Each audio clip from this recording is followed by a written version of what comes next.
Hi everyone, this is going to be an unboxing and setup of the Raven Scanner Pro. We're gonna take a look at what's inside and set it up. Okay, so we have just a thank you note, quick start guide, invoice. Okay, set that up. Got the tray, Ethernet cable, AC outlet, AC adapter.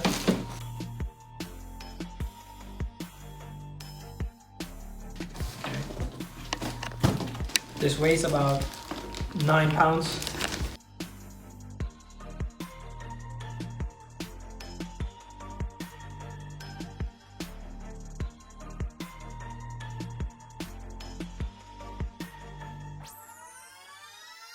All right, I'm gonna power this up and we're gonna get started. It's loading up, guys.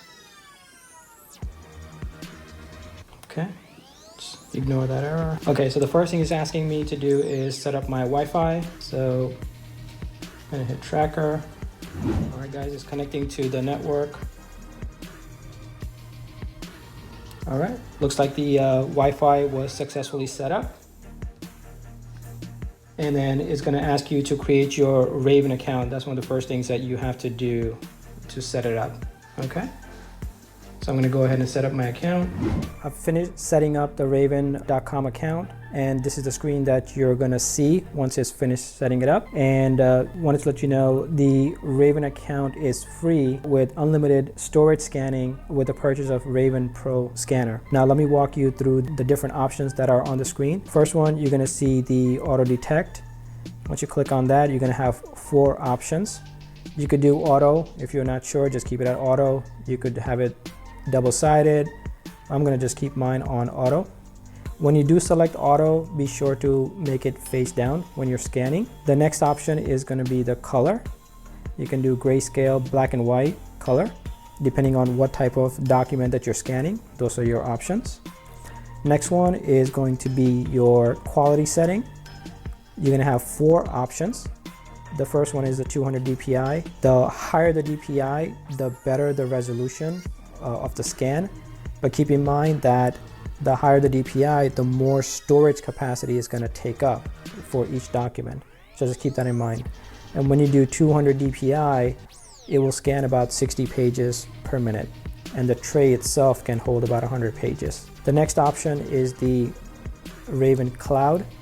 This will let you select and set up different options that you have. You can also have each document go into multiple places. You can set it up Dropbox, Evernote, Google Drive, Microsoft OneDrive, SharePoint. For now, I'm gonna just leave it at Raven Cloud. Save my settings, so every time I scan, it's gonna go there. All right, so let's go ahead and do a scan and see how it works out. All right, so we're gonna do a quick scan of a document and see how it works. Put it face down, hit scan.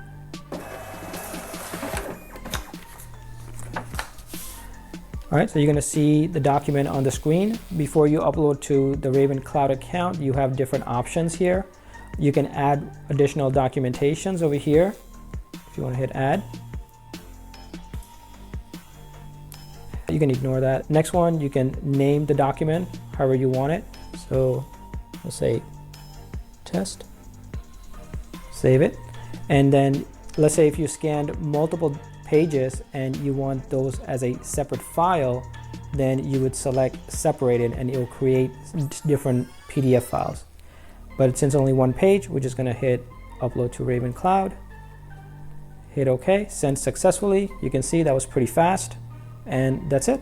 Okay, so that was an unboxing and setup of the Raven Scanner Pro. So what are my initial thoughts on this product? Well, so far I really like this product. It's got a really nice 8-inch display. It's pretty compact and it only weighs 8 pounds. Now I looked at many different scanners from companies like Fujitsu, Epson, Neat, and HP. And what I really like, the 2 things that I really like about this scanner is that 1, you do not need to use your laptop to operate this. Everything can be done on the screen. You can annotate, you can crop it, you can give it a file name. So everything can be done on the screen. And the second, you get unlimited storage in the cloud. Now, there are other notable features as well, such as it's got the built-in document editor, portability, so you really can put it anywhere in your house. You do not need to have it in your office next to your laptop. You can place it anywhere really you want. It's got multiple DPI settings. Even at the 200, the lowest setting, the scan quality was really good. Would I recommend this product? I would say absolutely yes. So far, I really like it. Next video, I'll probably do a follow-up on this because I have a lot of documents to scan, and I'll let you guys know what I think. If you have any questions, place them in the comments below, and I'll leave the link to the product in the description below. Thank you.